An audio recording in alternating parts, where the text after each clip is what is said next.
Hi guys, how you doing? The time is 5:47.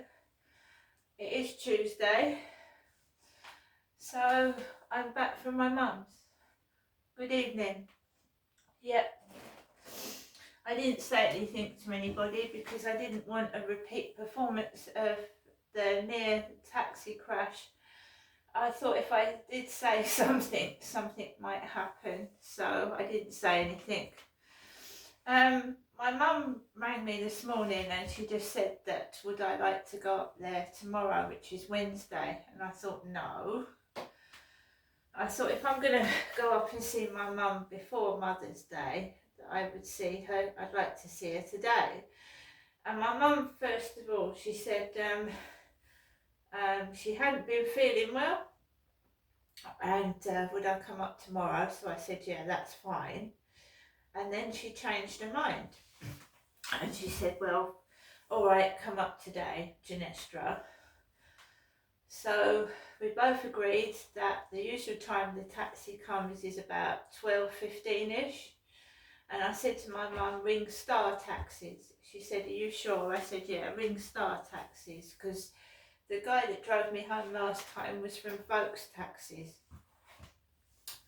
So I'd taken Max out after the call. I came back, I prepared my things, made sure Max was okay and settled on his blanket, made sure the cats were okay, and then I got ready to go to my mum's. And I took my, this bag up. This bag here, Cath Kidston. That's my bag. So, taxi arrives. It's a red taxi with white squares, and he is an Asian driver with grey hair, and he parked on the corner of the road opposite the flat. So he parked on the corner of the road near the girl with the hooded puffer coat. So he parked outside hers. So I went out of my flats, and no word of a lie, there was a recovery vehicle coming down the road. He beeped his taxi horn. So the taxi driver beeped his hat, he waved at me, and then he beeped his horn twice. And I wasn't going to cross the road at that time because there was a recovery lorry coming down the road. A recovery lorry with a vehicle on top of it. That's my neighbour slamming the door. So I waited for the recovery vehicle to go past, and it suddenly stopped in front of me. It stopped. So I walked around the back of it. Now I've always got the worry that the vehicle's going to back into me. So I walked around it and I went in, it didn't back into me. I went around and I got into the back of the taxi, because I never sit next to the taxi driver, I always sit in the back. My mum was ringing the phone while the taxi driver was driving. She was ringing my mobile phone. And he said, tell your mum you're in the taxi. Tell her you're in the taxi. So that's exactly what I did. I said, Mum, I'm in the taxi. And then I ended the call because, the driver was driving down the road. So my mum had called the driver, called me on my mobile whilst the driver was driving. So I ended the call, went down Corey's Road, turned to Gas Road, and down the road and going up towards Luton Arches. And he kept, I don't know whether he had a disability, but he kept going to the left. He kept going like that. He was driving along and then he'd go like that. So he was driving and then he'd suddenly go. I didn't take any travel journeys because my storage was full on my phone, so I haven't got any video footage of the taxis going up or back from my mum's. So this is from my memory, but he kept veering to the left. And I thought maybe he had a disability. I've had a driver that's had a neck impediment, and he's driving the car like this, like with a stiff neck and the wheel. So, disabled drivers.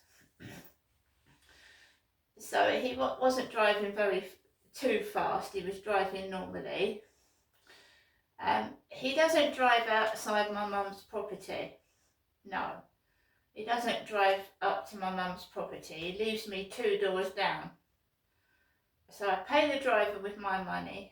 I gave him £10. And then I walked up to my mum's and went inside her flat with my mum.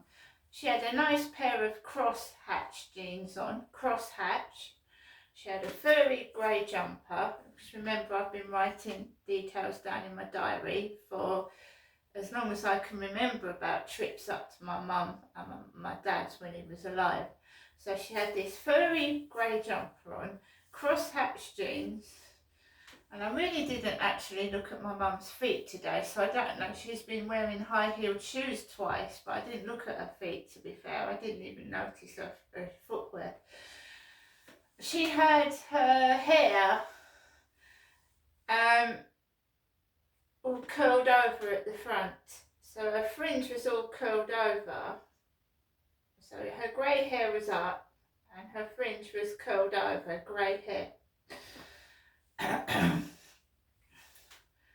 My mum had a bag with 2 lots of cat food, 2 lots of dog food. There was takeaway leaflets on top of the bag with a piece of paper and a pen, and that's what I can remember.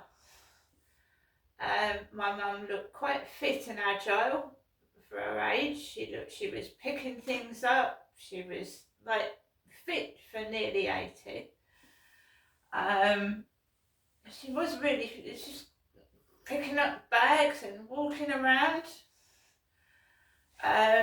She doesn't use a walking stick. So sat down. My mum likes me to order a takeaway, so I started writing down a takeaway order. Nothing heavy. I just like the spaghetti bolognese, to be fair. And I peel all the cheese off because I can't eat cheese. My mum and I sat down, and I wanted some sort of background noise, so I put the news on my phone. I put the news on it, so I can get Sky News on YouTube, and I can get BBC News on YouTube. So I started watching that on my mobile. And my mum, whenever you put the television on, she speaks over it. So she was shouting over what I was putting on. So I had the news on, so she was shouting over it. So I couldn't hear what was being said on the news anyway.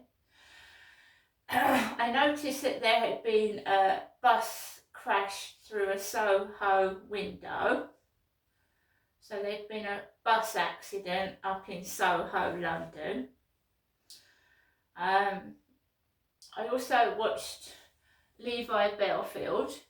I watched an episode about Levi Bellfield, the serial killer. And then I learnt about the bus crash that had happened in Soho. The yellow bus crashed into a Soho shop front window, which was scary because I've been watching Levi Bellfield on YouTube, and he was called the bus stop killer, so that frightened me. My mum started to talk about witchcraft. Randomly, after I was watching things on YouTube, she started to talk about witchcraft. And she said to me, "Who's the head of witchcraft?" I said, "Well, I don't know who the head of witchcraft is." She started talking about witchcraft. And I started to feel a bit like afraid. And I didn't know what to say. The phone rang whilst I was round my mother's. My mum hasn't got a mobile. First of all, her landline went off, and it wasn't Charlotte. My mum answered the phone, and there was no one on the end of it.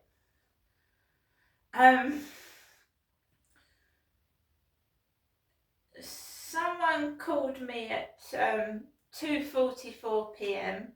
from Harrogate in England. That's a posh area. Harrogate in England. And then I had a call at 2:59 p.m. from Gillingham, England. And then we had a call from MHS Homes, a lady called Nikki. That must have been Nikki at 2:59. And I responded to Nikki at 4:44 this evening.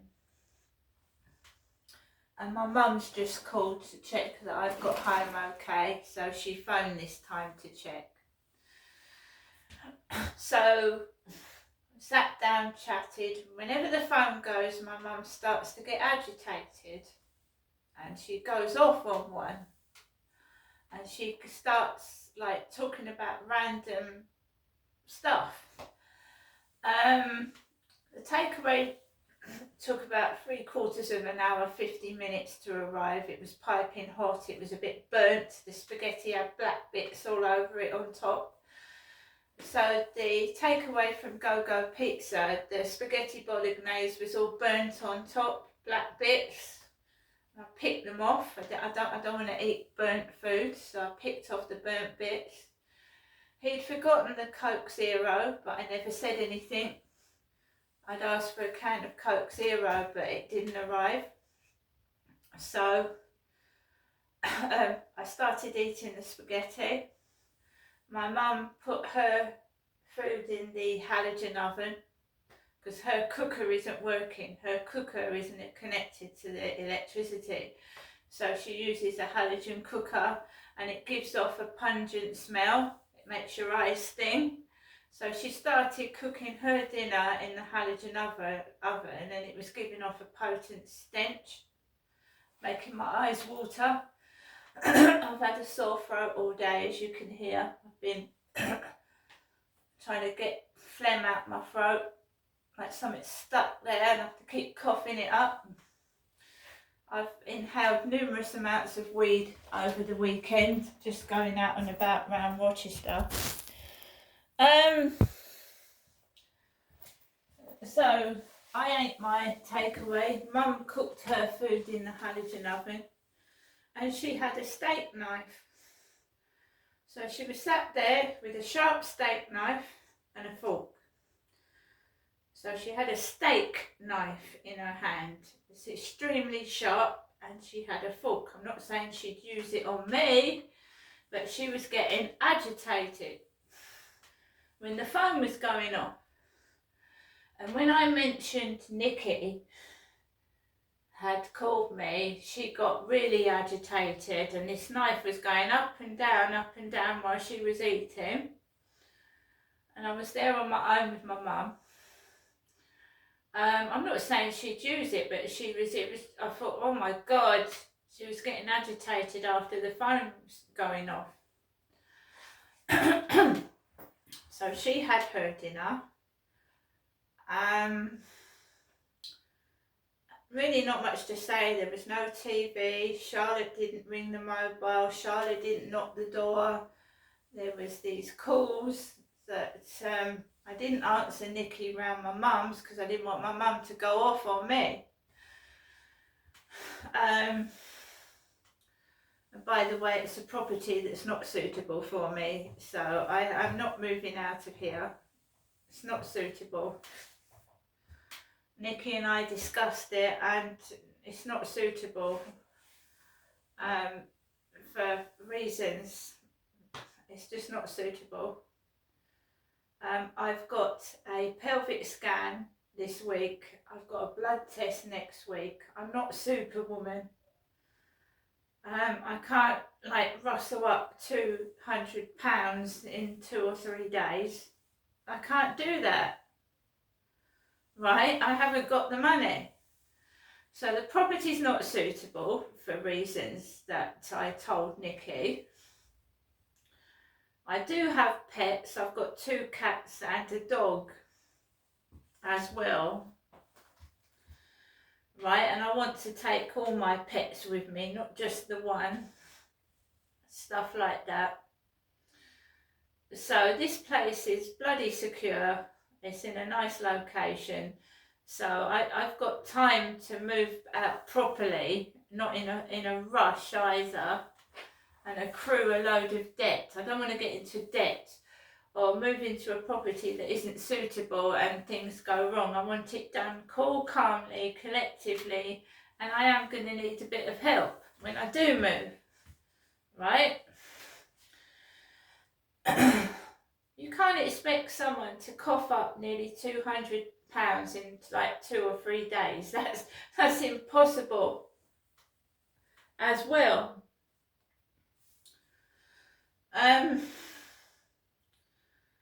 So basically, I sat round there with my mum. She was talking about Barry, her next door neighbour. He'd hurt his foot and he hadn't been going out very much, and he'd been using a walking stick like my dad. So her next door neighbour's had a bad foot. She told me that.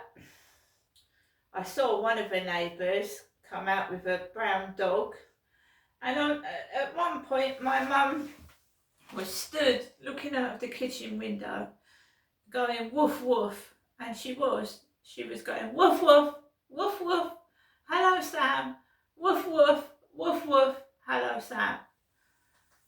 She also mentioned my son that I never see, and I started to get upset, not cross, I was upset. And this is the way that my mum's relationship was with my dad. She would wind him up and upset him to the point he almost had a heart attack from high blood pressure. And then he would shout, and then my mum would be like, oh, you know, she'd got my dad so agitated that he almost exploded. And then she'd go over to him and tap his legs and rub his hands. Never mind, Derek. And I don't want that done to me. I'm her daughter. I don't want that. She's my mum. So she's treating me like she treated Dad, basically. And I don't want to get cross. And I wasn't cross. I said, carry on. Mention my son I don't see. And at no point was I angry. I'm completely innocent.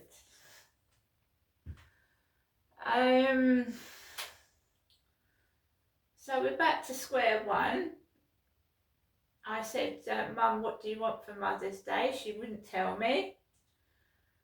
And she said, I don't think it's best to come up on a Sunday, so she doesn't want me to come up with a present on Sunday. Fair enough. So I'll send her something in the mail.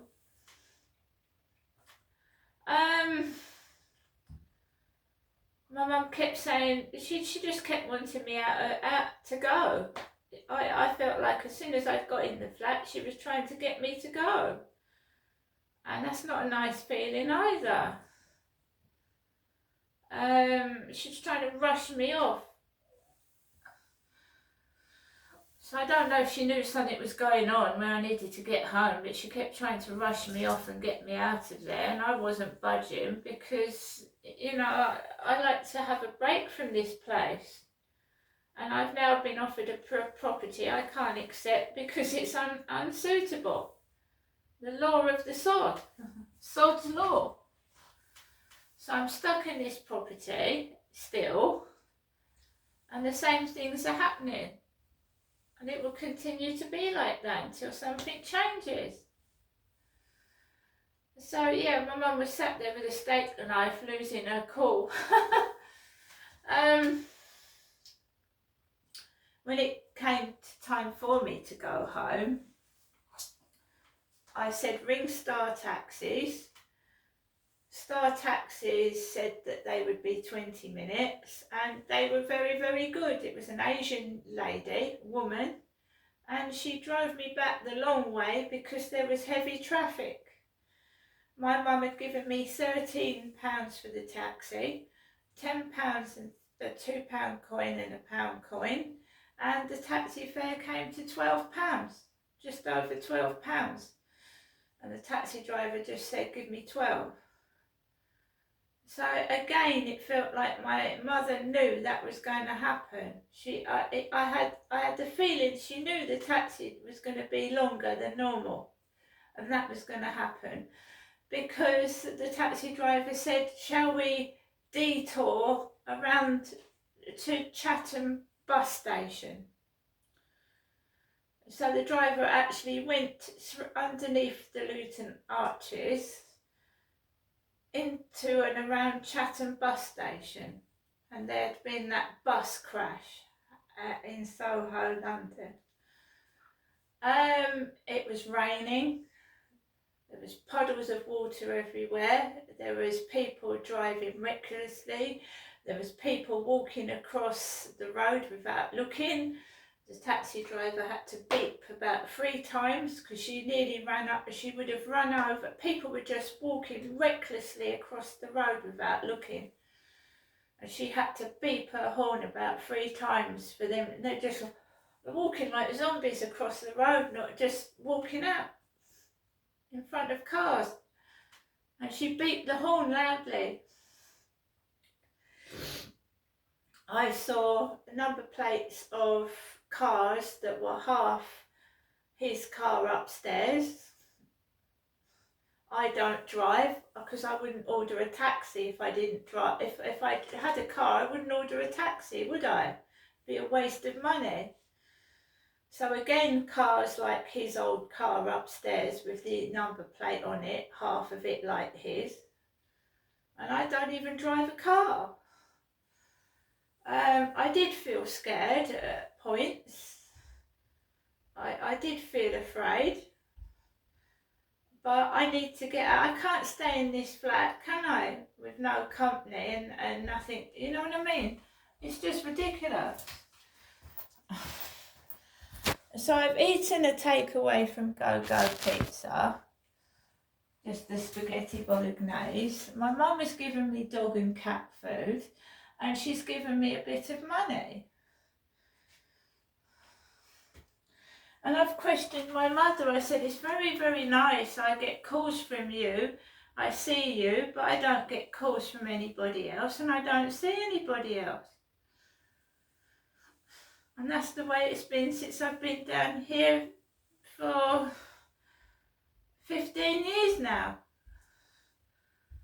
I've had one boyfriend when I was at Lansdowne Court, and he treated me like a pile of crap. He was a drug addict and a drunk. And I'm not wasting my money on drug addicts and drunks. And this is the way it is. I am not cross. There was no way I could take that property. It was offered to me knowing that I wouldn't be able to accept it. And that is the law of the sod. So I'm stuck in this place until something suitable comes along where I can afford it and someone's not just after my money. You can't expect someone to cough up nearly £200 in 2 or 3 days. That's ridiculous. Because my mum was talking about, before the phone call saying that to talk about this property, my mother was talking to me about the money that my dad had left her. He didn't leave me any money. I don't have any savings. See you later.